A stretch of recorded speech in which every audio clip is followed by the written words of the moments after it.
Il guérit le malade. Est-ce qu'on peut élever ça vers Dieu?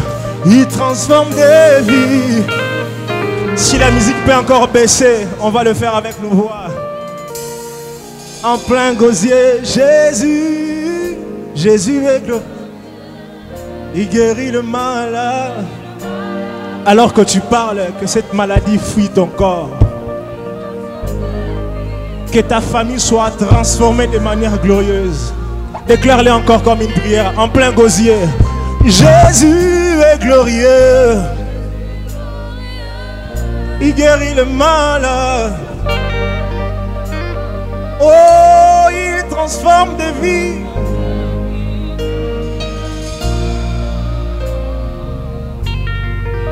Je nous entends les crier encore plus fort. Jésus, il guérit le malade. Oh, il transforme des vies glorieusement. Élève ta voix, parle à Dieu. Le Dieu qui guérit est ici présent. Père, merci de ta présence qui nous guérit. Merci de ta présence qui chasse toute forme de maladie. Maladie de notre esprit, maladie de notre corps, maladie de notre âme, infirmité dans nos familles. Tu es le Dieu qui guérit et qui transforme des vies. C'est pourquoi avec ton peuple, nous poussons des cris de joie et nous acclamons encore très fort. Est-ce que tu peux acclamer le roi de rois? Est-ce que tu peux acclamer le roi de rois? Gloire à Dieu. Alléluia. Merci beaucoup. Les aigles vont entendre. Nous allons nous rasseoir pendant quelques minutes. Avant d'offrir à Dieu, j'aimerais lire un texte. Galates chapitre 1, verset 4. Je commence même au verset 1er. Il est écrit ceci. Paul, apôtre, non de la part des hommes, ni par un homme, mais par Jésus-Christ. Et Dieu le Père, qui l'a ressuscité de mort, et tous les frères qui sont avec moi aux églises des Galaties. Que la grâce et la paix vous soient données de la part de Dieu le Père et notre Seigneur Jésus, qui s'est donné lui-même pour nos péchés afin de nous arracher du présent siècle mauvais, selon la volonté de notre Dieu et Père, à qui soit la gloire au siècle des siècles. Le verset 4 dit, qui s'est donné lui-même pour nos péchés afin de nous arracher du présent siècle, selon la volonté de notre Dieu le Père. Le Dieu que nous servons, c'est un Dieu qui nous aime beaucoup. Alors, comme vous le savez, l'homme a péché, l'homme était détaché de la présence de Dieu, donc de la gloire de Dieu. Mais Dieu, parce qu'il est amour, il veut restaurer l'homme. Et pour le faire, Dieu accepte de prendre chair. La Bible dit, au commencement était la parole était Dieu, la parole était avec Dieu. Cette parole a pris chair et descendu. C'est la personne de Christ qui vient pour accomplir la volonté du Père, celle de sauver l'humanité, celle de restaurer l'humanité. Et pour ce faire, il y a des choses qu'il faut faire. Pour s'y prendre, il y a des choses qu'il faut faire. Et une des choses que Christ aille à faire, c'était se soumettre à la volonté de son Père. Il a accepté que ce n'était pas facile. Il a reconnu que c'était difficile. Déjà à Gethsemane, même à la croix, à un moment il a crié, Élie, Élie, pourquoi tu m'as abandonné? Jésus pouvait crier à Dieu pour dire, Père, pourquoi tu m'as abandonné? La souffrance était tellement forte dans la chair, il pouvait ressentir cela. Mais il a porté le poids de tout l'univers, le poids du péché de l'homme. Christ l'a fait à la croix. Mais ce qui est sûr, c'est que Dieu ne lui a pas imposé cela. Jésus ne l'a pas fait par contrainte, il ne l'a pas fait par imposition. On n'a pas dit à Jésus, Jésus, tu peux te donner, tu dois te donner. Christ a dit, je les aime, je vais aller pour accomplir la volonté de mon Père. À un moment avec la femme samaritaine, les disciples viennent, ils trouvent Christ en train de parler alors qu'ils étaient fatigués et affamés. Il dit certainement il a trouvé quelque chose à manger. Il va répondre aux disciples pour dire, ma nourriture à moi, c'est faire la volonté de mon Père. Comme pour dire, pour moi, ce qui me redonne la force, c'est quand j'accomplis ma mission, quand j'accomplis la volonté de mon Père. Et dans la volonté de son Père, il devait se donner lui-même. Et Jésus s'est donné lui-même. Qu'est-ce qu'il a fait? Il a donné son corps. Il a donné son corps. Autrefois, on pouvait donner un animal. L'agneau pour l'expiation du péché, pour le pardon des hommes. Mais cette fois-là, qu'est-ce qu'on a fait? Dieu a dit, oh, là, il ne faut pas seulement couvrir le péché de l'homme. Là, il ne s'agit pas de couvrir le péché de l'homme. Il s'agit de ôter le péché. Jean-Baptiste, ayant vu, a dit, voici l'agneau qui, non pas qui couvre le péché, mais qui ôte le péché. Cet agneau qui a ôté le péché, c'est l'agneau qui s'est donné cette fois-là. Vous vous souvenez, les autres agneaux étaient donnés en sacrifice. Mais cet agneau-là s'est donné en sacrifice. Jésus a donné sa vie pour nous, par amour pour nous. Et tout ce qu'il nous demande à nous, c'est aussi que nous puissions faire exactement comme lui. Que nous puissions nous donner. L'apôtre Paul rappelle aux Galates que Christ s'est donné. Jésus s'est donné. Il s'est donné pour nous arracher de la mort, nous arracher du péché. Il s'est donné, il a donné sa vie. Frère, s'il était prêt à donner sa vie, il pouvait donner toute autre chose. Alors ici ce midi, je crois que s'il y a quelque chose d'important que nous devons tous donner à Dieu, c'est notre vie. Chacun doit donner sa vie à Dieu. Chacun doit donner son cœur à Dieu. Chacun doit dire, Seigneur, je te donne ma vie. L'apôtre Paul a exhorté plusieurs fois dans ses lettres, même aux Corinthiens, il a dit, donnez vos membres comme membres de justice. Donnez vos membres, que ça serve à Dieu, que votre corps, que vos membres servent à la justice, parce que c'est à cela que Dieu vous appelle. Mais écoutez mes frères, si l'enfant de Dieu comprend qu'il peut donner sa vie et son cœur, alors il comprend qu'il peut tout donner. Il peut donner et son temps, il peut donner et ses biens, il peut donner et tout ce qu'il a comme avoir. Dans le processus de l'accomplissement de ses promesses, par moments Dieu nous demande simplement certaines choses pour voir à quel point nous l'aimons vraiment. Dieu ne manque pas d'argent. Dieu ne manque pas d'argent, Dieu ne manque pas de biens. Vous vous souvenez à Abraham, il a dit, donne-moi ton fils, ton unique. Abraham voulait donner Isaac, il a arrêté Abraham. Il a arrêté Nes pour dire, Abraham c'est bon, je vois que tu m'aimes maintenant. Seigneur, tu n'avais pas besoin d'Isaac, non. Dieu, tu n'as pas besoin d'argent, non. C'est moi qui ai créé toutes choses. Mais j'ai besoin de voir combien tu m'aimes. J'ai une question pour toi. À quel point tu aimes ton Dieu? On va l'exprimer aussi par nos offrandes ce midi. Nous allons dire à Dieu, nous t'aimons, c'est pourquoi nous donnons ce que nous donnons. Offrir à Dieu, ici plusieurs fois, les bergers, les hommes de Dieu qui sont passés ici, nous ont fait comprendre que le moment des offrandes est autant spirituel que quand nous faisons l'impactation par l'onction. C'est autant spirituel. Au même titre que quand nous écoutons Dieu nous parler par son messager, c'est autant spirituel que de venir dans la présence de Dieu et dire, ça je vais donner à Dieu. Pourquoi? Parce que lui s'est donné. Si je peux donner à Dieu ma vie, si je peux donner à Dieu mon temps, je dois donner aussi à Dieu ce que j'ai comme avoir. Vice-berger, j'en ai pas beaucoup. Je te rappelle que cette femme n'en avait pas beaucoup, elle n'avait que 2 pièces. Mais c'est ce qu'elle avait d'important. J'aimerais que chacun de nous prenne une offrande. Que chacun de nous, en prenant l'offrande, pense à Dieu. Qu'il pense à Christ. L'apôtre Paul dit à Timothée, souviens-toi de Jésus-Christ. Est-ce que tu peux le faire aussi par ton offrande ce midi? Je veux me souvenir de son œuvre à la croix. En donnant, c'est peut-être pas beaucoup, mais c'est ce que j'ai. Mais j'ai beaucoup. Pourquoi donner peu alors que j'ai beaucoup? Pourquoi donner peu alors que j'ai beaucoup? Est-ce que tu peux offrir à Dieu différemment ce midi? Offrir à Dieu en disant, ce midi je vais offrir à celui qui m'a aimé le premier. À celui qui m'a aimé le premier. Essaye de méditer qui est-ce que tu étais avant, qu'est-ce que tu es aujourd'hui. Essaye de méditer dans quelle vie tu étais avant, où est-ce que tu es aujourd'hui. Essaye de méditer sur ce que Dieu a fait pour toi. Alors, c'est vrai que la mémoire de l'homme a la facilité de se souvenir de mauvaises choses et de retenir des événements négatifs. Mais ce midi, arrête-toi un peu, comme David pour dire à mon âme, pourquoi tu n'as pas tué dedans de moi? Arrête un peu tout ce qu'il y a dans ta tête comme passé, comme inquiétude. Dis à Dieu, aujourd'hui je vais me souvenir de tout ce que tu as fait de bien. Je réalise que tu m'as aimé et que je t'aime vraiment.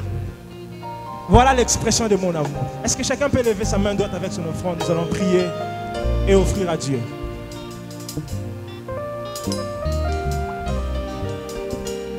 S'il a honoré toutes ces personnes qui ont accepté de donner dans sa présence, il ne va pas déroger à cette règle, il va t'honorer aussi. Père, merci pour ce que tu as fait à la croix. Jésus, merci parce que ce n'était pas par contrainte, mais tu t'es donné toi-même. Tu t'es donné, tu as donné de ta vie. Tu as laissé faire. Les hommes que tu as créés pouvaient te flageller. Mais tu n'as pas fait recours à ta toute puissance. Parce que tu t'es donné, tu t'es dépouillé, c'est ce que la Bible dit. Ce midi, nous voulons nous dépouiller de ce peu que nous avons. Nous voulons nous dépouiller, Seigneur, de ce que tu as mis à notre disposition. Toi qui donnes la semence au semeur, ainsi que le pain pour sa survie. Nous te prions de le faire. C'est avec simplicité de cœur et humilité que nous venons t'offrir ces offrandes. Prière de les recevoir sur base du sang de Jésus. Amen. Est-ce qu'on peut offrir à Dieu? Les paniers sont de part et d'autre. Si tu peux faire juste ces mouvements-là, de bouger, allez offrir. Vous qui êtes là-bas sur les gradins, faites juste les mouvements de bouger un peu dans les allées pour offrir au Seigneur. Jésus est glorieux. Il guérit le malade, il est glorieux. Il transforme des vies glorieusement. Il est glorieux. Jésus, Jésus. Alors que tu descends, que le Jésus glorieux glorifie ta vie. Alors que tu offres, que le Dieu qui transforme ta vie glorieusement. Jésus, Jésus, Jésus.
Manière, est-ce qu'on peut acclamer pour les Jésus glorieux?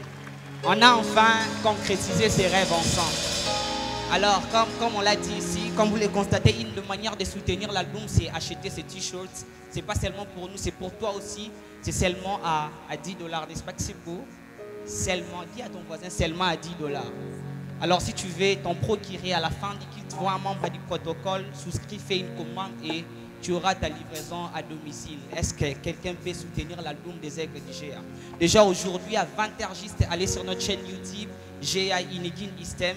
La première chanson sera balancée aujourd'hui et puis nous allons aller progressivement jusqu'à ce que nous allons publier toutes les chansons. Amen, amen. Amen, amen. Est-ce qu'une personne peut dire au Seigneur simplement, parle-moi? Comme je ne cesse de le dire ici, pas de fables habilement concis, pas la rhétorique, Seigneur Dieu, pas la philosophie. En ces derniers jours de cette convention, Père, nous te prions que tu refixes une destinée dans le couloir, que tu refixes une personne. Père, ma prière élevée de mon cœur en cet après-midi, même pour des personnes qui ont fauté par eux-mêmes, ramène-les dans le couloir de leur destinée. Jonas a voulu t'écarter, mais par ta bonté, par ta grâce, tu l'as remis. Jean-Marc a fauté, mais à un certain moment, l'apôtre Paul a dit, ramenez-moi Jean-Marc, car il m'est utile pour le ministère. Pierre a régné, mais à un certain moment, tu ne lui as pas arraché la clé de l'église. Seigneur Dieu de grâce, nous voulons t'écouter. En ces derniers jours, atteins ton but. Passe par ton serviteur. Transforme une vie, sauve une âme. Telle est notre prière au nom de Jésus-Christ. Nous avons ainsi prié. Nous disons tous Amen. Alors celui qui va nous parler aujourd'hui, nous les connaissons, il n'est plus à présenter une grande bénédiction pour l'église du Congo. Il nous bénit en même temps dans la prédication, en même temps dans le ministère des chants. Il est marié à notre sœur maman Enis Lombo Dalo. Est-ce que d'abord, avant de l'accueillir, est-ce qu'on peut honorer cette grâce de la République? Je me souviens toujours de cette prédication que j'ai suivie. 470 contre 70. Waouh! Merveilleux message. Il prêche les messages d'Igère, il ne lui restait plus que les troncs. Apparemment, tout le temps, la Bible est mon côté. Est-ce que les GA peuvent m'aider à accueillir les pasteurs, l'hôte, l'homme sous vos acclamations?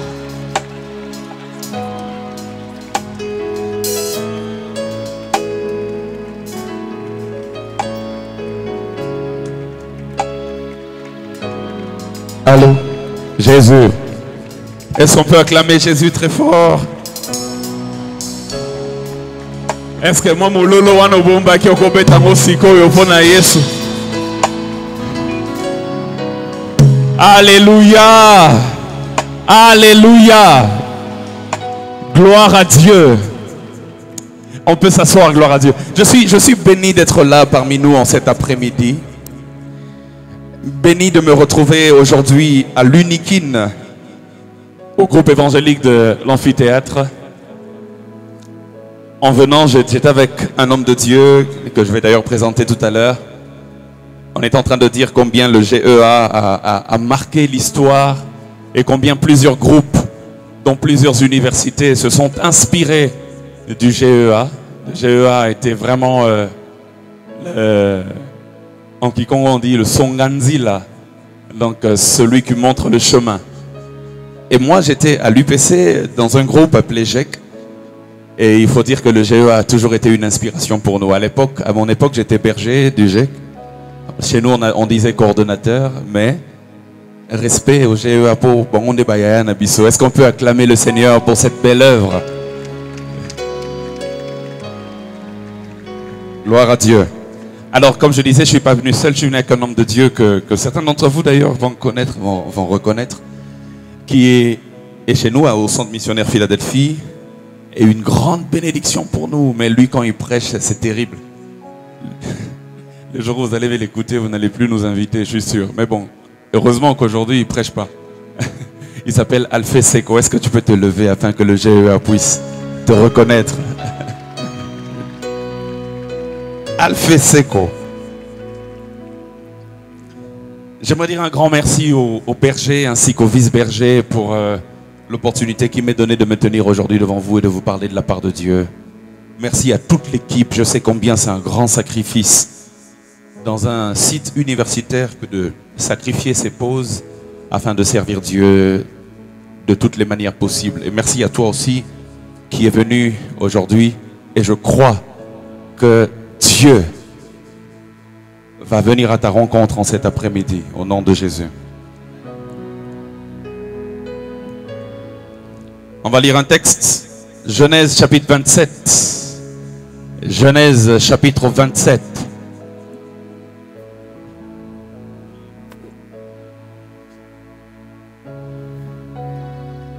Genèse 27.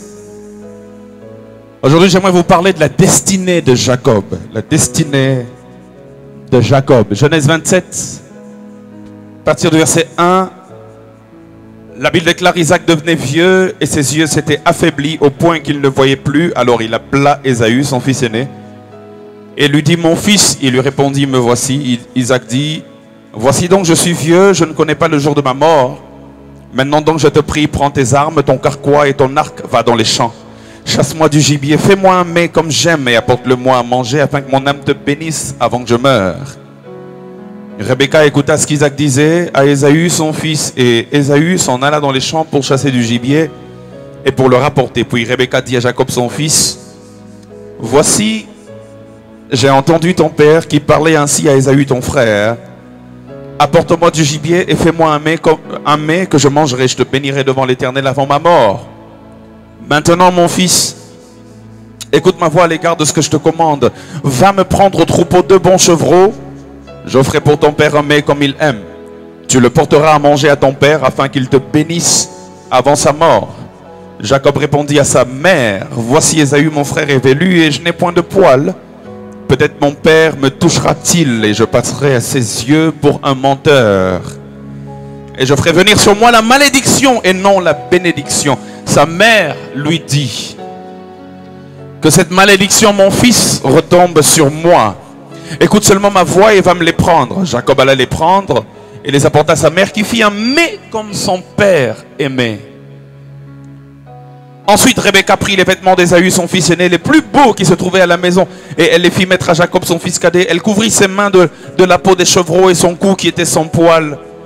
Elle plaça dans la main de Jacob, son fils, le mets et le pain qu'elle avait préparé. Il vint vers son père et dit: Mon père. Et Isaac dit: Me voici, qui es-tu, mon fils? Jacob répondit à son père: Je suis Ésaü, ton fils aîné.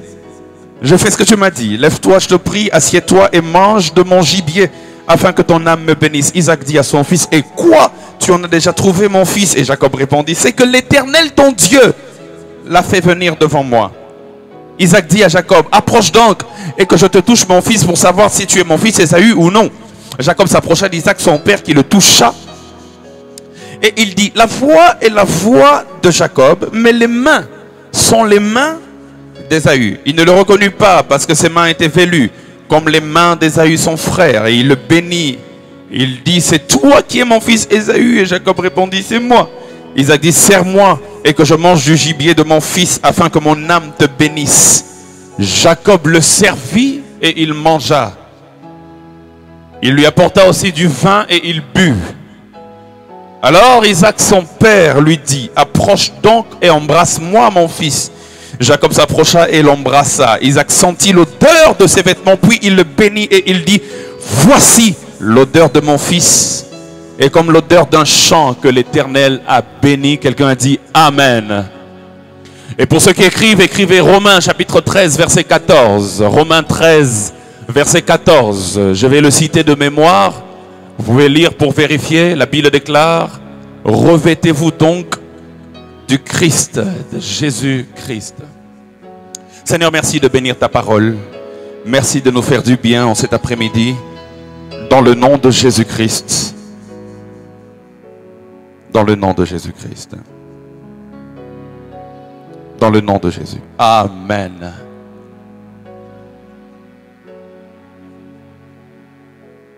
Tout à l'heure, on va conduire la prière. J'aurai besoin de toi, donc ne sois pas loin. Baisse juste le son un tout petit peu.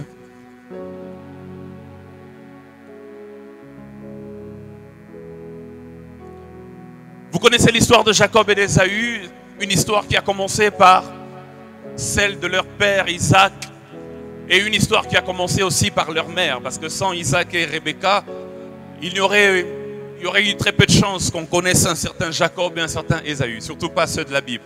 Parce que ceux de la Bible étaient engendrés par Isaac et par Rebecca.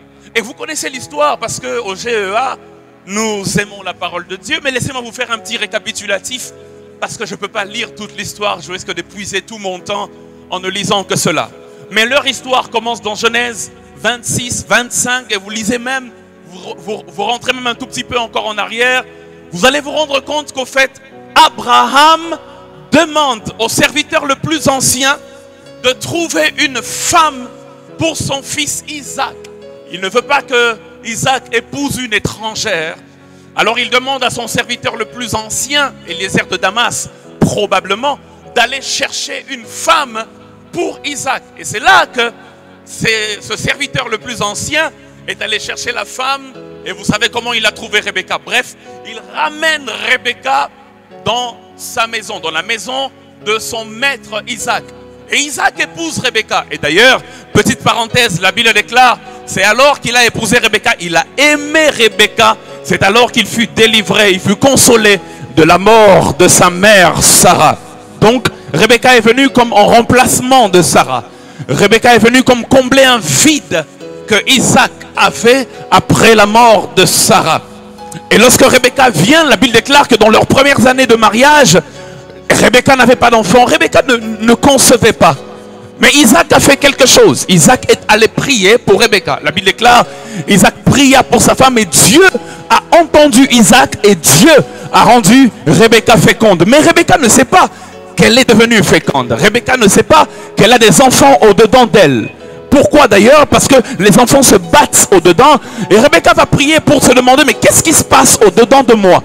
Et Dieu répondra à Rebecca, il y a dans ton ventre 2 nations. Il y a dans ton ventre 2 nations. Il y a dans ton ventre 2 petits-enfants qui seront des nations. Et j'aimerais te dire, Rebecca, que l'aîné sera esclave du cadet. En d'autres termes, Dieu est en train de dire à Rebecca que le cadet, donc Jacob, sera plus grand que l'aîné, donc Ésaü. Oh my goodness. Est-ce que je peux avancer en cet après-midi? Ce qui m'étonne déjà dans ce texte-là, c'est que Rebecca va voir Dieu parce qu'elle ne comprend pas qu'il y a une guerre dans son ventre. Il y a 2 enfants qui se battent. Il y a 2 fœtus qui se battent. Les médecins sont là, ils savent qu'à un certain âge, on les appelle fœtus. Et lorsqu'elle va voir Dieu, Dieu ne lui dit pas, il y a dans ton ventre 2 fœtus. Dieu ne lui dit pas, il y a dans ton ventre 2 enfants. Dieu lui dit, il y a dans ton ventre 2 nations. Est-ce que je peux dire à quelqu'un cet après-midi que là où toi tu vois enfant, Dieu voit nation. Toi tu vois la petite chose qu'il y a au-dedans, mais Dieu voit tout le potentiel que ça regorge. Regarde ton voisin, dis-lui, ne me regarde pas comme ça, Dieu voit des nations derrière moi. Il dit, il y a dans ton ventre 2 nations. Et là, Rebecca a une révélation. Une révélation que Isaac n'a pas entendue. Et c'est là que le problème dans cette famille a commencé. Rebecca est une femme de révélation. Parce que Dieu a dit à Rebecca et non à Isaac, seulement à Rebecca, que le cadet sera plus grand que l'aîné. Ainsi, Rebecca, lorsqu'elle a les 2 enfants, elle s'attache à Jacob parce qu'elle sait que la destinée glorieuse d'Israël doit passer par cet enfant.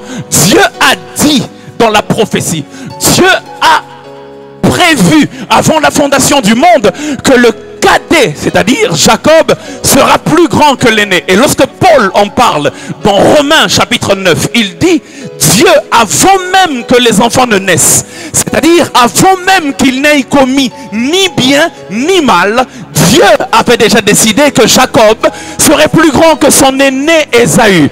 Alors Ésaü n'a pas péché pour que le droit d'aînesse vienne à Jacob. Dieu, avant même qu'Ésaü ne naisse, Dieu, avant même qu'Ésaü ne vende son droit d'aînesse, Dieu, avant même qu'Ésaü ne puisse pousser ses premiers cris dans ce monde, avait déjà décidé que ça ne serait pas Ésaü le plus grand. Il avait déjà décidé que ça serait Jacob le plus grand. Ainsi, Jacob a une grande destinée. Jacob, c'est un peu comme toi et moi en cet après-midi. Il a une grande destinée tracée par Dieu. Dieu, avant qu'il ne le place sur la terre, Dieu a décidé qu'il serait grand. Et j'aimerais dire à quelqu'un, avant même que Dieu ne te place sur la terre, il avait déjà décidé de ta grandeur, il avait déjà décidé de ton élévation, il avait déjà décidé de ce que tu serais. Mais le problème, c'est que lorsque Jacob est né, il n'est pas né aîné, il est né cadet.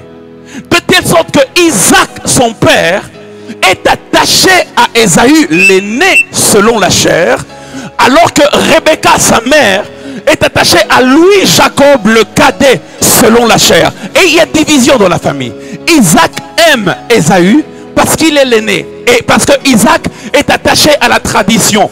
La tradition, c'est que c'est l'aîné qui recevra la double portion. La tradition, c'est que c'est l'aîné qui recevra la prédominance, la prééminence. La tradition, c'est que c'est l'aîné qui doit recevoir la bénédiction, la plus grande bénédiction. Et le cadet, on va lui donner les etc. Isaac est attaché à l'aîné par tradition, mais Rebecca est attachée au cadet par révélation. Est-ce que je peux avancer? Dans ce monde, la tradition et la révélation se battent toujours. J'aimerais dire à quelqu'un, il est possible que dans votre tradition familiale, on a dit qu'à cause du nom que tu portes, tu ne peux pas atteindre un certain degré. Mais j'aimerais te dire, la révélation est plus grande que la tradition. Isaac est attaché à la tradition, mais Rebecca est attachée à la révélation. Et nous connaissons la fin de l'histoire. La fin de l'histoire, c'est que la révélation a eu prédominance sur la tradition. Je m'en fous de là où tu es né. Je n'en ai que faire de là où tu as grandi. J'aimerais te dire, si tu es attaché au Dieu de la destinée, il t'introduira dans ta révélation prophétique. Alléluia. Alléluia. Le début de ma vie m'a handicapé, mais Dieu, heureusement, avait un plan pour moi. De telle sorte que, normalement, Jacob ne mérite pas cette destinée glorieuse. Et la destinée glorieuse se jouait, berger, le jour où la bénédiction devait être donnée. C'est ce jour-là que la destinée se jouait. Si Isaac avait béni Ésaü, si Isaac, parce que Isaac a appelé Ésaü pour le bénir, il n'a pas appelé Jacob. Isaac, attaché à la tradition, a appelé le fils aîné. Il dit, viens, je te bénirai, de telle sorte que je te donnerai le manteau par lequel tu continueras la mission. Le Messie viendra par toi. Si je te bénis, ta vie change.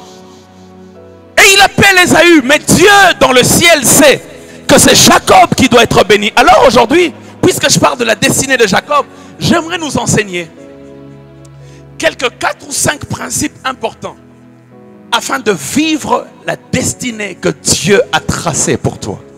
Et je le tire, tous ces principes, de Genèse chapitre 27. Jacob est hors jeu. Normalement, il n'a même pas entendu que son père voulait bénir. C'est Rebecca qui est venue lui parler. Il dit, hey, toi tu es distrait, mais là-bas, il y a des choses qui se préparent. Donc Jacob est hors jeu. Mais il y a des choses qui se sont passées et qui ont favorisé que Jacob soit béni et non pas Ésaü. Et c'est ces choses que j'aimerais nous partager rapidement, dans quelques 20-25 minutes, et puis on va prier. Et nous allons prier par rapport à ces choses. Et je crois que si quelqu'un comprend ces choses et qu'il applique ces choses, Dieu va aussi le remettre dans sa destinée prophétique comme Jacob. Jusqu'à Genèse 27, tout le monde sait que c'est Ésaü qui continuera la lignée du Messie. Jusqu'à Genèse 27, Isaac est convaincu que c'est son fils aîné qui doit avoir la chose. Mais des choses se sont passées. La première clé, si tu veux entrer dans ta destinée prophétique, la Bible déclare, Isaac devenait vieux.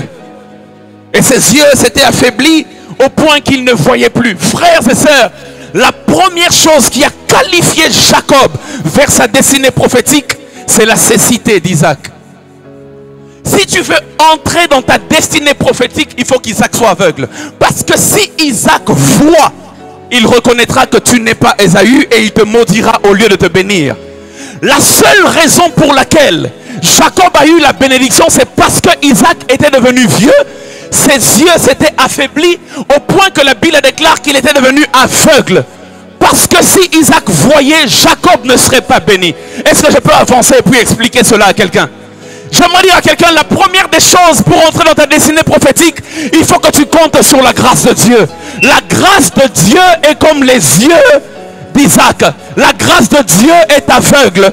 La grâce de Dieu ne voit pas, parce que si la grâce de Dieu voyait, elle ne serait jamais venue vers toi.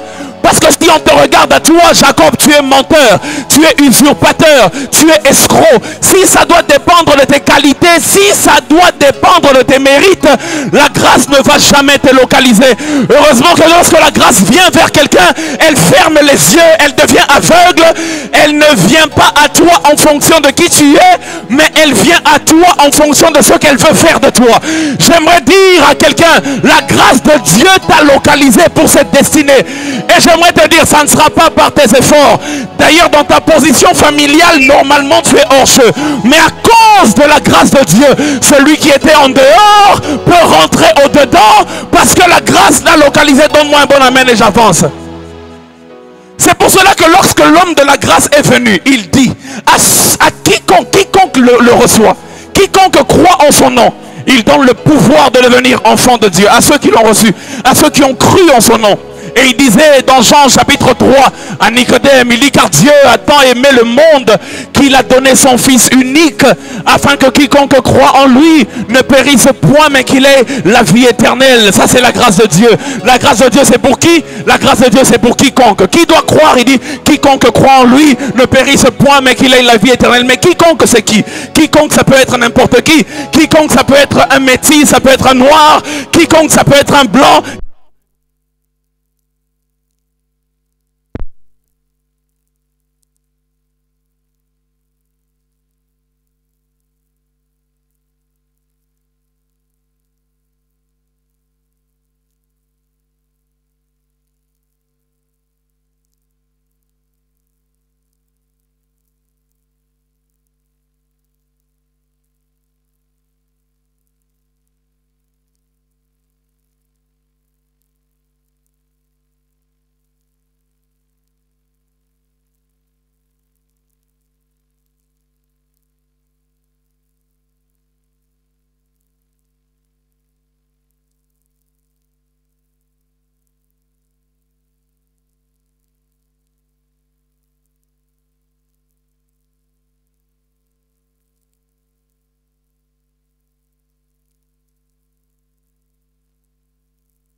Peu importe tes insuffisances, quand la grâce de Dieu décide de te localiser, elle te localise. Si Isaac voyait, Jacob ne serait jamais béni.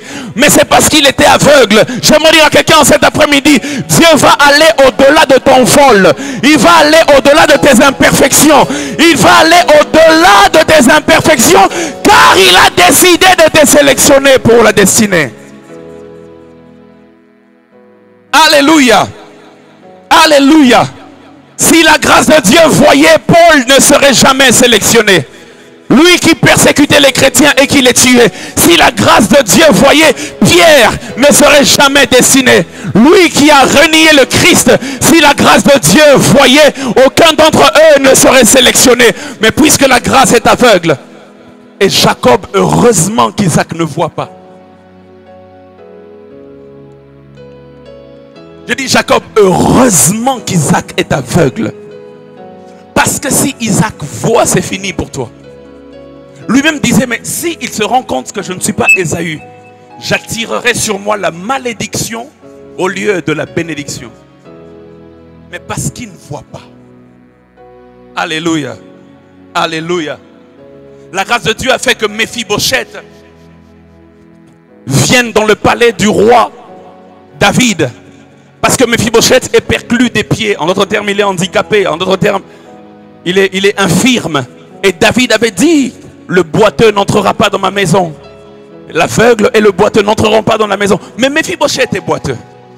Mais lui-même, il a dit, est-ce que je peux faire du bien à un descendant de Saül à cause de Jonathan? C'est ça la grâce de Dieu. Le bien que Dieu me fait, ce n'est jamais à cause de moi, mais c'est à cause de quelqu'un d'autre. Et David a dit, oui, c'est vrai qu'il est boiteux, mais qu'il entre parce que ce n'est pas pour lui que je lui fais du bien. Je lui fais du bien à lui, mais à cause de Jonathan. Et j'aimerais dire à quelqu'un, lorsque le Fils de l'homme est venu mourir pour nous, Dieu nous a accordé sa grâce à cause de Jésus-Christ. À cause de Jésus-Christ. Regarde ton voisin, dis-lui, la grâce t'a localisé. S'il te plaît, regarde l'autre voisin, dis-lui, la grâce t'a localisé. Regarde-lui, dis, la grâce t'a localisé. Isaac devenait vieux. La destinée est déjà tracée pour Jacob, mais il ne peut pas entrer dans cette destinée tant qu'Isaac voit. Isaac devenait vieux et la grâce de Dieu est venue tomber sur Jacob. Mais ce n'est pas fini. Parce qu'Isaac est dehors. En tout cas, nous sommes bénis au GEA par la pluie. Ça, c'est un signe. Ça, c'est un signe que le ciel est en train d'exaucer. Je peux te dire quelque chose. Il ne peut jamais pleuvoir tant que la vapeur n'est pas montée dans le ciel. C'est-à-dire que les prières que tu as fait monter, la grâce de Dieu descend comme une pluie sur toi. Ok, je laisse 2 minutes aux gens le temps qu'ils puissent trouver une place et puis on va continuer. Ou bien je continue.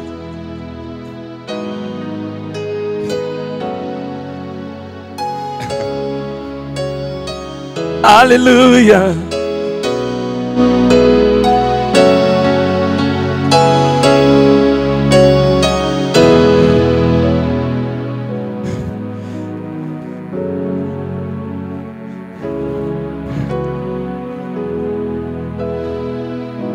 Faut couvrir les instruments peut-être. Faut couvrir les instruments surtout. Sinon ça risque d'être gâté. Nanyango nakokani sana yo nalikolo pawana se pona katia motema nanga. Je ne connais qu'un seul amour. Zambo yandima komikaba komipesa mobi mokondio yakoka ozanyo swa motu yananga ozae oh Emmanuel Emma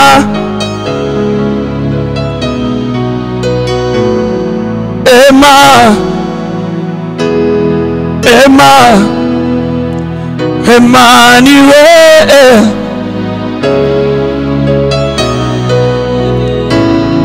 Emma. Vous m'entendez? C'est bon? Ok, on va continuer. Et donc Isaac était vieux, aveugle, et la grâce est tombée sur Jacob. Mais la deuxième des choses,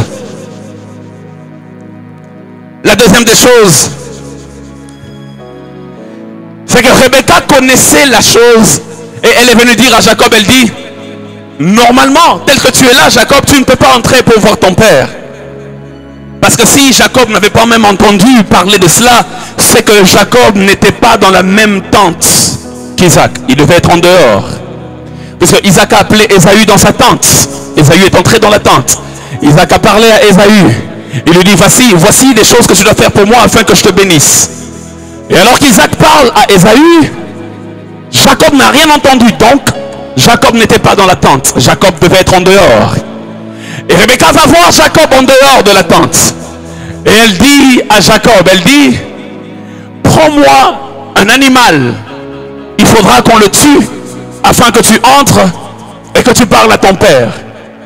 Frères et sœurs, la deuxième des choses qui a fait rentrer Jacob dans sa destinée prophétique, c'était le sacrifice de l'animal qui est mort à sa place. Il dit, si tu me prends les chevreaux, je tuerai le chevreau, je préparerai le chevreau, et alors je donnerai le plat, et toi tu entreras pour voir Isaac avec le plat. En d'autres termes, si le sang ne coule pas, tu ne pourras pas avoir accès vers ton père. Et j'aimerais dire à quelqu'un cet après-midi, n'allez pas chercher plus loin. le sacrifice de Jésus-Christ, si seulement vous avez cru au sang de l'agneau qui est mort sur la croix pour vous, alors l'accès est libre vers le Père. La Bible déclare ce jour-là, lorsqu'il est mort sur la croix, le voile du temple s'est déchiré. Il n'y a plus de limite. Tu peux entrer dans la tente du Père et tu peux parler au Père et tu peux être béni par le Père et tu peux retrouver ta destinée prophétique parce que le sang a coulé à ta place. Sans l'effusion du sang, il n'y a pas de pardon de péché. Sans l'effusion du sang, il n'y a pas d'accès vers le Père. Sans l'effusion du sang, tu ne peux pas entrer rencontrer le Père parce que c'est le Père qui détient la bénédiction de ta destinée prophétique. Mais pour que tu y entres, il faut que le sang coule. Et quand le sang coule, alors tu peux entrer. J'aimerais dire à quelqu'un, lorsque le fils prodigue est allé loin de son père, il a dit, je rentrerai vers mon père.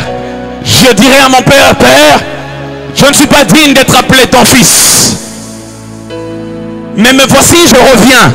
Et la Bible déclare, le Père a dit, parce que jusque-là, il a fauté. Il est allé coucher ou alors dépenser son argent avec des prostituées. Il a même commencé à nourrir des porcs. Et pour un juif, être en contact avec les porcs, c'est devenir impur toi-même aussi. Et il était en contact avec tout ce qui était impur. La Bible déclare qu'il a dépensé son argent dans la débauche. En d'autres termes, il ne peut pas rentrer vers le Père. Parce que si le Père c'est Dieu, le Père est saint. Et tout le péché qu'il a accumulé l'empêche de rentrer. Mais j'aime ce que le Père a dit. Lorsque le Fils est rentré, le Père a dit, allez tuer le veau gras. En d'autres termes, jusque-là, il ne peut plus revenir vers la bénédiction. Mais si le veau gras meurt et que son sang coule, alors l'accès pour mon Fils sera libre. J'aimerais dire à quelqu'un, à cause du sang qui a coulé, tu as le droit de rentrer dans ta destinée prophétique. Je ne sais pas ce que les oncles ont dit de toi, je ne sais pas ce que la famille a dit de toi, mais je connais une parole qui est plus puissante que la parole des gens de ce monde. Au point que la Bible déclare, même Noé n'avait pas pu maudire ses fils. Vous le savez? Même le fils qui a vu sa nudité, Noé ne l'a pas maudit. Noé a maudit son petit-fils. Il n'a pas maudit son fils. Vous savez pourquoi il n'a pas maudit son fils? Parce que Dieu avait déjà béni son fils. Quand ils sont sortis de l'arche, la Bible déclare, l'Éternel a béni Noé et l'Éternel a béni Sem, Cham et Japheth. Et lorsque l'un d'entre eux a fauté, Noé ne peut pas maudire celui que Dieu a béni. Alors il a maudit le petit-fils. J'aimerais dire à quelqu'un, à cause du sang de l'agneau, la bénédiction de Dieu est sur toi. Et tu peux rentrer dans ta destinée prophétique. Est-ce que je peux parler à quelqu'un cet après-midi? C'est pour cela que la Bible déclare qu'un jour, oh my God, il y a un prophète, un faux prophète, vous le connaissez, il s'appelle Balaam. Balaam est monté sur la montagne, il était engagé par Balak. Et Balak dit à Balaam, ce peuple, il faut que tu le maudisses. Maudis-le afin que nous ayons de l'ascendance sur eux. Et j'aime ce que Balaam répond à Balak. Il dit, mais je ne peux pas maudire ce que Dieu a béni. Et la Bible déclare, il est quand même monté sur la montagne. Et là, il regarde le peuple. Et il veut ouvrir sa bouche pour maudire. Mais alors qu'il lance des malédictions, ce sont des bénédictions qui sortent de sa bouche. Mais il y a un détail que vous n'avez jamais vu dans ce texte. J'aimerais vous le révéler en cet après-midi. La raison pour laquelle Balaam n'a pas pu maudire Israël, c'est parce que la Bible déclare qu'Israël était rangé en ordre de bataille. Dis avec moi, en ordre de bataille. En ordre de bataille, c'est-à-dire qu'il y avait 3 tribus selon les points cardinaux. Il y avait 3 tribus au nord, il y avait 3 tribus au sud, il y avait 3 tribus à l'est, il y avait 3 tribus à l'ouest. Au total, ça fait 12 tribus. Et quand il monte sur la montagne, il regarde les tribus classées selon les points cardinaux, faisant le signe de la croix, parce que 3 au nord, 3 au sud, 3 à l'est, 3 à l'ouest. Tu ne peux pas maudire quelqu'un qui est passé par la croix. Est-ce que je parle à quelqu'un cet après-midi? J'aimerais dire à quelqu'un, tu sens couler. À cause du sang qui a coulé, tu rentres dans ta destinée prophétique. C'est pourquoi la Bible déclare, en lui nous avons la rédemption par son sang, God. Oh my God. Oh Zabratanda Babo Chete de Bebo. Et ça là, vous devez comprendre un après-midi, les autres personnes amen à bien. Amen, mon corps a victoire. Nalobi, amen, il y a vitamine. Parce que je déclare au nom de Jésus-Christ, à cause du sang qui a coulé pour toi, le voile s'est déchiré. Entre dans ta destinée prophétique. Alléluia. Alléluia. Là où il y a le sang, il n'y a plus de mort. Là où il y a le sang, il n'y a plus de malédiction. Là où il y a le sang, il n'y a plus de mort, il n'y a plus de malédiction. J'aimerais dire à quelqu'un, c'est pour cela que la Bible déclare que la colère de Dieu a été apaisée à cause du sang de Jésus-Christ. Si le sang n'avait pas coulé, la colère de Dieu serait descendue sur Jacob. Mais parce que le sang a coulé, le sang apaise la colère de Dieu. J'aimerais révéler quelque chose. Dieu n'est pas fâché contre toi. Si seulement tu rentres dans l'alliance du sang, la colère de Dieu s'apaise. Et désormais tu auras la paix avec Dieu à cause du sang qui a coulé. Lorsque les frères de Joseph ont vendu Joseph, ils ont dit quoi? Ils ont dit normalement, si on veut dire à Père que Joseph n'est plus là, il sera en colère contre nous, il va nous frapper, il sera très en colère. Mais ils ont eu une stratégie importante. La Bible déclare, ils ont pris les habits de Joseph. Ils ont trempé cela dans le sang. Et quand ils ont emmené vers le Père, il a regardé le sang. Et le Père n'a plus été en colère. Au contraire, il a eu compassion. Au contraire, il a commencé à pleurer. J'aimerais dire à quelqu'un, c'est le sang de l'animal qui a coulé à ta place. La colère de Dieu s'apaise. La colère de Dieu s'apaise. Est-ce que je parle à quelqu'un? Ça, c'est la deuxième des choses. La troisième des choses. J'ai des choses à vous dire. La troisième des choses, pour entrer dans ta destinée prophétique comme Jacob, la Bible déclare, c'est Rebecca qui est venue parler à Jacob. Oh my God. C'est Rebecca,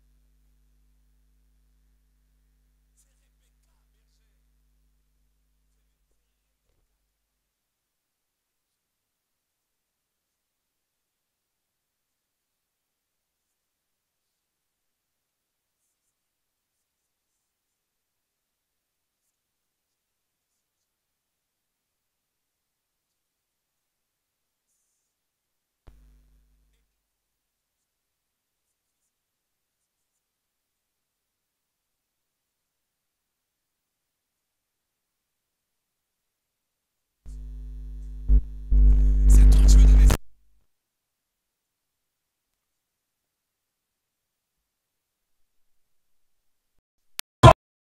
Bien entendu.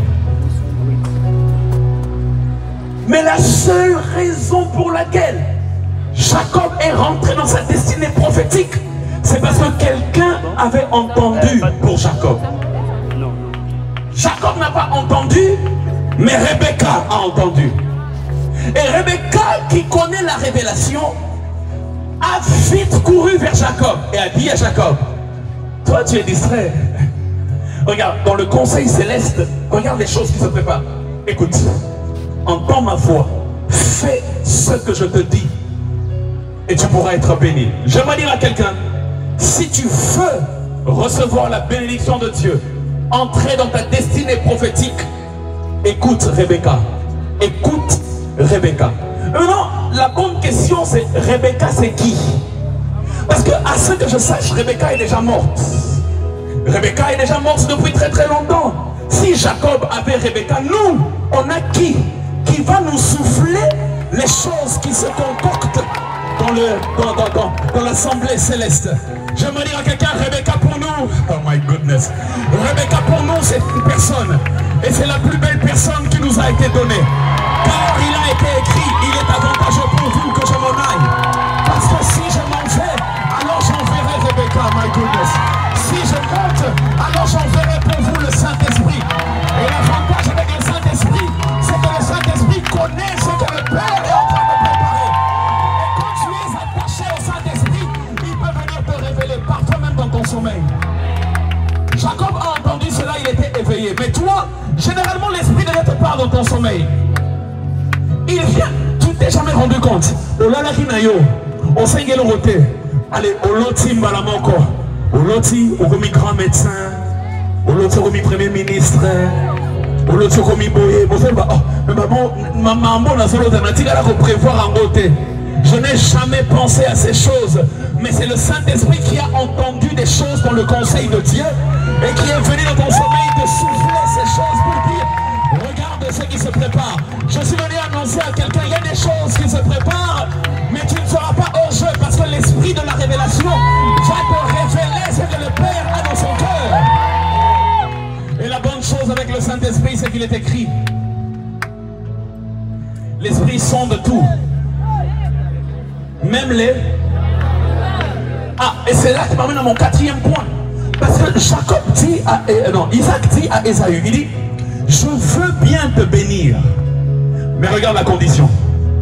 La condition, c'est que il faut que tu me prépares le plat comme j'aime. Le plat que j'aime. Mais ça, c'est une équation compliquée entre nous. Entre nous. Il est possible que Ésaü puisse attraper le gibier. Parce que c'est un chasseur. Il est possible qu'il puisse tuer le gibier. Parce que peut-être qu'il a quelques leçons de cuisine. Il est possible qu'il prépare le gibier. Mais quelle est la garantie que Isaac va aimer ce qu'il a préparé? Parce que Isaac a dit, il faut que tu m'apportes un plat comme... Non pas comme toi tu aimes. Or en général quand tu prépares comme toi tu aimes. Mais le problème c'est que dans la maison d'Isaac, ce n'est pas Ésaü le cuisinier. Isaac a des servantes. Et c'est les servantes qui préparent pour Isaac. Ésaü n'est pas le cuisinier. Et s'il y a quelqu'un qui connaît les goûts d'Isaac, c'est pas Ésaü. S'il y a quelqu'un qui connaît les goûts d'Isaac, c'est Rebecca, la femme d'Isaac. Alléluia. C'est pour cela que j'aimerais dire à Jacob, si tu coopères avec le Saint-Esprit, il connaît les goûts du Père. Il connaît les goûts du Père. Est-ce que je parle à quelqu'un? C'est pour cela que Rebecca dit à Jacob, tu ne prépareras pas. Il dit, emmène seulement le gibier. Et Rebecca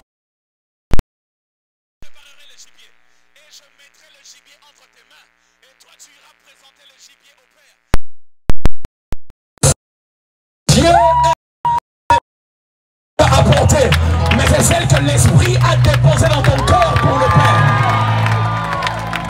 J'aimerais dire à quelqu'un, le plat que Dieu aime, l'adoration que Dieu aime, la louange que Dieu aime, le sacrifice que Dieu aime, c'est celui qui vient de la révélation de l'Esprit de Dieu. Comment savoir quoi apporter à Dieu? Comment savoir? Il est tellement complexe. Comment savoir? Il est possible que j'apporte une chose, mais Dieu dit non, pas ça. C'est-à-dire que je peux me présenter devant le Père avec mon plat, fait en toute sincérité. J'aimerais dire à quelqu'un, l'œuvre de Dieu ne marche pas avec les bonnes intentions. Une petite parenthèse, l'œuvre de Dieu ne marche pas avec les bonnes intentions. L'œuvre de Dieu marche avec la révélation. Ça doit venir de lui-même. Il faut que ce soit comme lui, il aime. Est-ce que je parle à quelqu'un cet après-midi? Et Jacob n'a rien préparé. En fait, Jacob a été béni à l'ambiguïté. Et ça y est, vous fallait la lampe. Il prépare.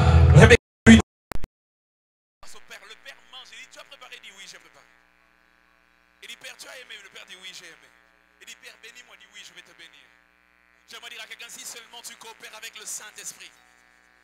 C'est pour cela que même au sujet de l'adoration, Jésus a dit, les vrais adorateurs adoreront le Père en esprit et en vérité. Mais lisez cela dans la version Semeur, vous allez comprendre la profondeur. Il dit, les vrais adorateurs adoreront le Père par l'esprit et en vérité. Par l'esprit, c'est-à-dire poussé par le Saint-Esprit. Parce que c'est l'esprit qui sonde tout, même les profondeurs de Dieu. Coopère avec le Saint-Esprit. Mais c'est la quatrième chose maintenant. La cinquième chose qui a fait que Jacob soit béni. Jacob dit, il dit, mère, il dit, maman, mamie, mother, maman, il y a un problème. Il dit, maman, le problème c'est que Ésaü est velu. Et moi, maman, tu sais que moi je n'ai pas de poils.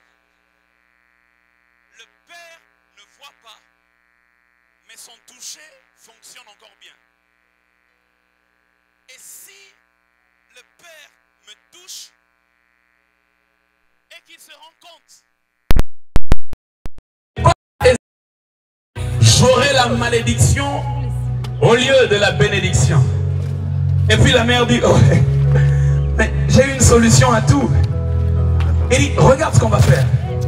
La Bible déclare, elle-même Rebecca, elle est allée dans la maison. Elle a pris les habits d'Ésaü. Elle a pris la peau de l'animal qui était tué. Elle a couvert Jacob avec la peau de l'animal. De telle sorte que de dire directement, Jacob est venu. Et elle a pris les habits d'Ésaü. Elle a fait porter à Jacob. Elle dit à Jacob, enlève tes habits. Jacob enlève ses habits. Elle prend les habits d'Ésaü, son frère aîné, elle lui fait porter. Et D'abord, elle fait un test, elle touche, elle dit, oh, ok, d'accord. Les poils sont là, mais est-ce que l'odeur est là? Et puis elle dit, ah, d'accord, d'accord. Désormais, tu n'as plus l'odeur de Jacob. Désormais, tu as l'odeur d'Ésaü. Et désormais, tu n'as plus la main de Jacob, les mains d'Ésaü. C'est pourquoi Isaac a dit, la voix est la voix de Jacob, mais les mains sont les mains d'Ésaü. Donc désormais, tu as les mains d'Ésaü parce que tu es velu. Et désormais, tu as l'odeur d'Ésaü parce que tu as porté ses habits. Il dit, et si tu te présentes vers le Père, habillé comme ça, le Père te bénira. Qu'est-ce que ça veut dire? Ça veut dire que les Jacob que nous sommes, le seul moyen pour nous d'être bénis par le Père, l'un des moyens, il faut que nous puissions porter les habits de notre frère aîné. Je vais répéter. Jacob n'est pas venu avec ses propres habits. Il a porté les habits de son grand frère. Et c'est quand il a porté les habits de son grand frère que le Père l'a béni à cause des habits de son grand frère aussi. J'aimerais dire à quelqu'un, je ne sais pas qui est ton frère aîné, mais dans la famille de Dieu, notre frère aîné s'appelle Jésus-Christ. Le seul moyen pour être béni par le Père est de rentrer dans ta destinée prophétique. J'aimerais dire à quelqu'un, habille-toi de Jésus. Lata Yesu. C'est pour cela que dans Romains 13, 14, il dit, revêtez-vous de Jésus-Christ.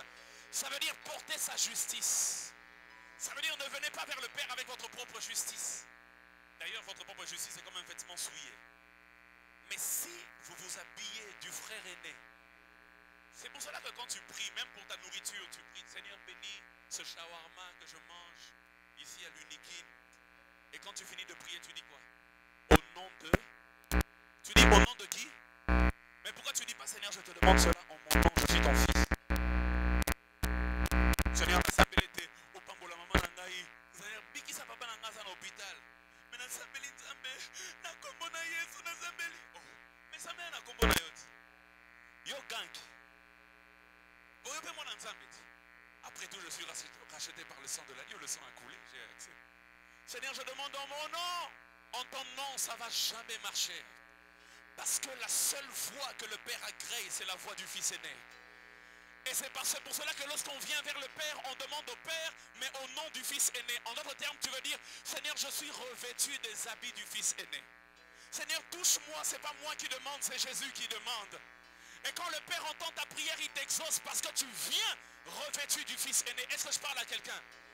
J'aimerais dire à quelqu'un, Lata Yesu okozwali pamboli ya mwana ya liboso.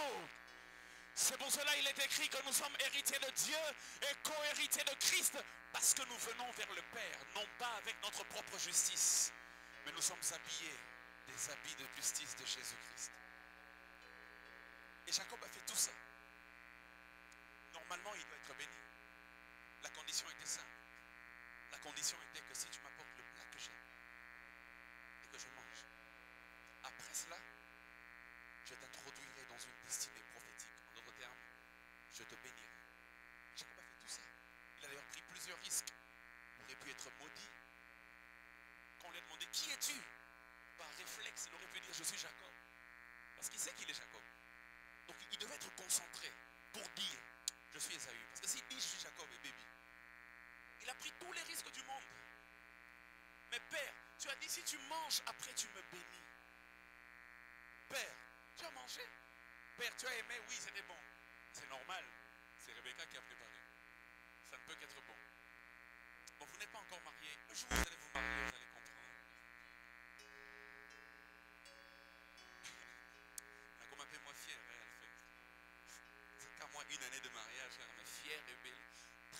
jour où vous allez vous marier, vous allez comprendre que Rebecca connaît les goûts d'Isaac. La femme connaît les goûts de son mari.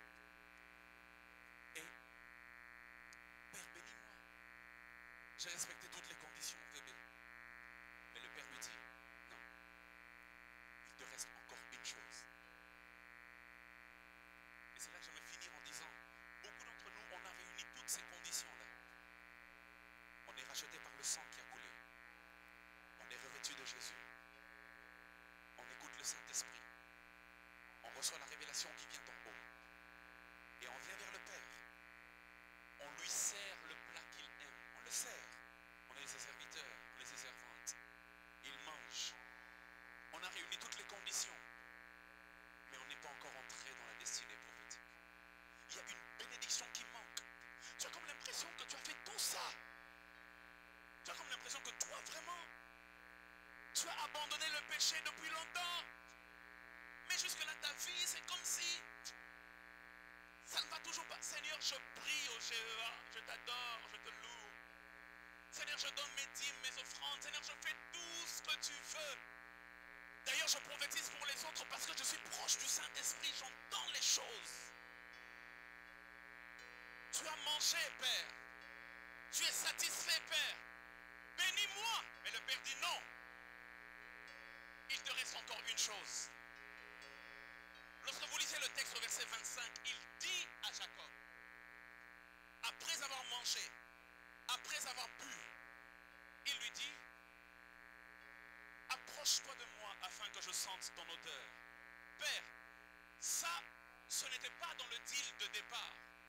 Dans le deal de départ, il fallait seulement que tu manges. Peu importe. Mange seulement et tu me bénis. Il mange, après il ajoute une autre clause qui n'était pas là dans les clauses de départ. Il dit, je veux bien te bénir. J'ai mangé, tu m'as servi. Mais il y a encore une distance entre toi et moi. Je ne bénis que ceux avec qui il n'y a plus de distance. Il dit, approche-toi et embrasse-moi, alors je te bénirai. Beaucoup de gens sont dans la maison de Dieu, dans la même tente qu'Isaac, sans être proches d'Isaac. Beaucoup de gens sont rachetés par le sang de l'agneau, mais ils sont serviteurs sans être amis de Dieu. Beaucoup de gens sont encore loin de Dieu, malgré qu'ils soient rachetés par le sang de l'agneau. Beaucoup de gens viennent et ils servent Dieu au GEA. Mais lorsque Dieu les regarde, il dit, pourquoi cette distance entre nous? Il dit à Jacob, tout ce que tu as fait est bien, mais réduis la distance. Tu ne peux pas recevoir ma bénédiction si tu ne réduis pas la distance. J'aimerais te poser la question cet après-midi. Quelle est la chose qui met la distance entre toi et Dieu? Il est possible que tout ce que tu as fait jusque-là est bien. Mais s'il y a encore une chose qui fait qu'il y a une distance, Dieu te dit, réduis la distance et il va pleuvoir de bénédictions dans ta vie. Il dit à Jacob, approche-toi afin que je sente ton odeur. Et la seule manière, c'est que la distance doit être réduite. Il dit même, embrasse-moi, donne-moi un baiser. Et lorsque Jacob l'embrasse, alors il dit, l'odeur de mon fils est comme l'odeur d'un champ que l'Éternel a béni. Là, la pluie commence à tomber. La bénédiction de la destinée commence à descendre. Seigneur, je t'ai servi, Seigneur, je t'ai aimé, Seigneur, j'ai tout fait, mais il dit, rapproche-toi encore. En d'autres termes, privilégie l'intimité au service. Tout ce que tu as fait jusque-là, c'était dans l'ordre du service. Tu as préparé le plat, tu as tout fait, tu as tout fait. Mais je te dis, si tu privilégies le service à l'intimité, tu n'auras jamais la bénédiction de la destinée. Et il dit, deviens encore plus intime au-delà du service. Alors je te bénirai. Est-ce que je parle à quelqu'un? Lorsque vous lisez Jean 11, deux femmes sont venues à Jésus, Marthe et Marie.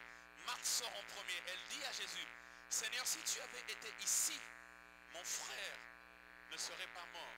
Jésus ne fait rien. Jésus ne pleure même pas. Jésus ne ressuscite même pas Lazare. Jésus engage un débat avec Marthe. Ensuite il dit à Marthe, va appeler Marie. Marie vient et Marie dit, Seigneur, si tu avais été ici, la même phrase que Marthe a dite, Marie répète, si tu avais été ici, mon frère ne serait pas mort. Lis dans ta Bible, c'est la même phrase a dite, c'est la même phrase que Marthe a dite, mais quand Marie l'a dit, la Bible déclare, Jésus a dit, où l'avez-vous enterré? Et la Bible dit, et Jésus, le verset le plus court de la Bible, et Jésus pleura. Mais Seigneur, Marthe t'a dit la même chose. Tu n'as pas pleuré. Tu n'as pas changé sa destinée. Tu n'as pas changé la destinée de son frère. Tu n'as pas ressuscité Lazare. Marie vient et elle te dit la même chose. Et tu pleures. Et tu dis directement où l'avez-vous enterré et tu changes les choses dans leur famille. C'est la même prière que le voisin a fait. La même prière, toi aussi tu l'as fait. Mais il a répondu vite au voisin et pas à toi. C'est quoi la différence? La différence c'est que quelques années plus tôt, la Bible déclare Marthe servait alors que Marie était dans son intimité. Et Jésus a dit à Marthe, tu t'agites pour beaucoup de choses. Le service c'est bien, mais Marie dans l'intimité a choisi la meilleure part.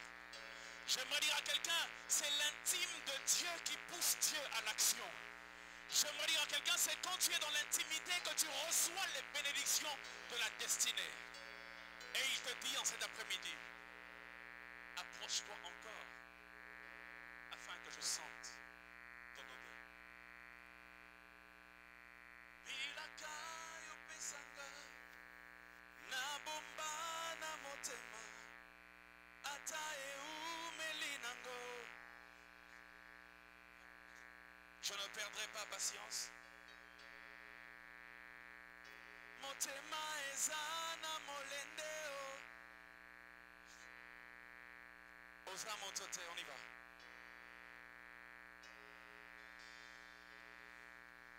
Mwana motote. J'aimerais qu'on chante avec nos voix. Bilaka yopesanga. Chante. Bilaka na bomba atae umeli na yebi. Je ne perdrai mon thème.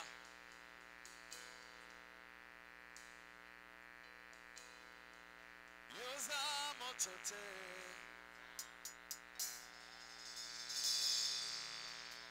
Mwana motote. Yosa motote. Mwana motote. Élève ta voix, commence à parler, à te dire, me voici, je me rapproche de toi. Élève ta voix, je te donne 2 minutes, 2 petites minutes pour ça. Commence à parler au Père. Dis merci pour ta grâce. Dis merci pour ta grâce qui m'a sélectionné. Et dis-lui en ce jour, je viens mettre de côté tout ce qui met une distance entre toi et moi. En ce jour, je viens mettre de côté tout ce qui met une distance entre toi et moi. En ce jour, je me rapproche de toi encore. Je me rapproche de toi par la prière, par mon adoration. Je me rapproche de toi par ma sainteté, par ma sanctification. En ce jour, je me rapproche de toi par l'amour que j'ai pour toi. Il y a quelqu'un qui prie, qui dit, Seigneur, j'avais privilégié le service à l'intimité, pardonne-moi. Je suis devenu plus serviteur qu'ami. Je suis devenu plus serviteur qu'ami. J'aimerais retrouver ce premier amour. Ce premier amour, afin d'entrer dans ma destinée prophétique.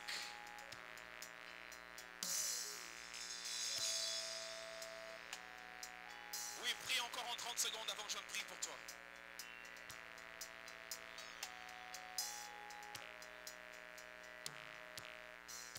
Je me rapproche de toi en ce jour. Et j'aimerais mettre à côté, loin de moi, tout ce qui crée une barrière entre toi et moi. Tout ce qui crée une barrière entre toi et moi. Ça peut être ma paresse, ça peut être mes péchés, ça peut être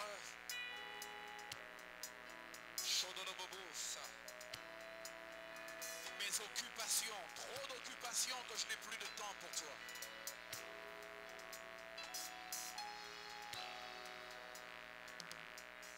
Mais en ce jour, je te demande au nom de Jésus, lève tes deux mains, je vais prier pour toi. Merci. Lève tes deux mains, je vais prier pour toi en ce jour. Seigneur, merci pour ce merveilleux thème que tu as inspiré à tes serviteurs. Parce qu'il est dans ta volonté que quelqu'un saisisse la bénédiction de sa destinée.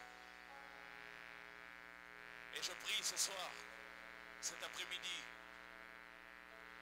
pour mon frère et pour moi, nous les Jacob, nous les cadets,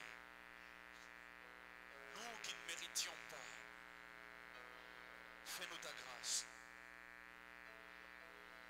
et ôte de nos vies toute forme de barrière qui nous empêche de nous approcher encore de toi.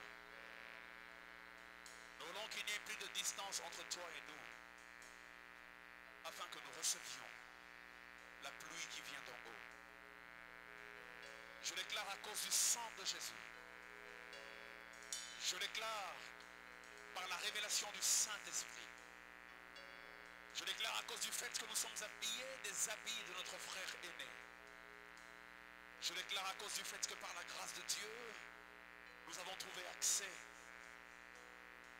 Je déclare à cause du fait de notre service que nous te rendons. Mais au-delà de tout, je déclare parce que tu nous as ouvert les bras et que tu nous accueilles dans ton intimité. Et tout ça, je déclare au nom de Jésus-Christ, qu'il y a quelqu'un que la tradition voulait écarter, mais que la révélation ramène sur le chemin. Au nom de Jésus, si tu le crois, tu me donnes un bon amen.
Quelques minutes, parle à ta destinée.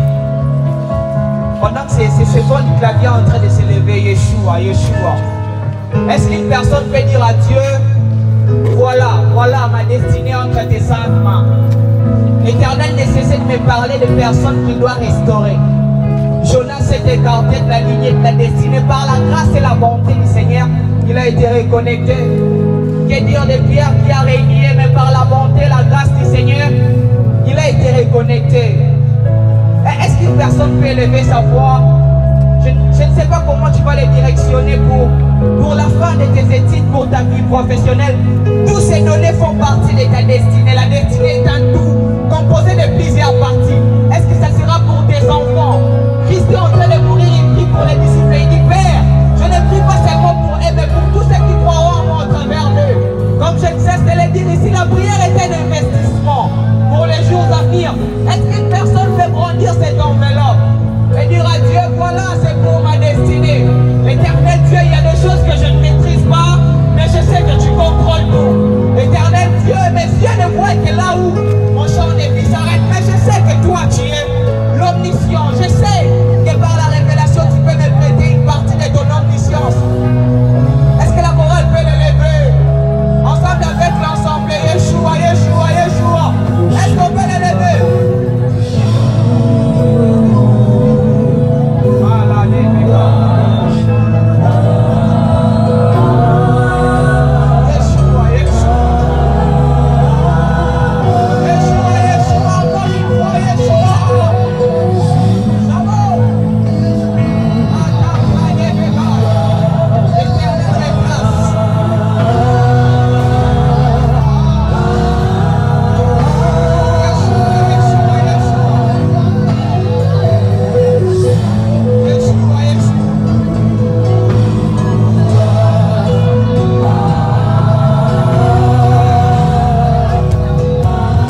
les déposer dans les paniers qui sont disposés ça et là.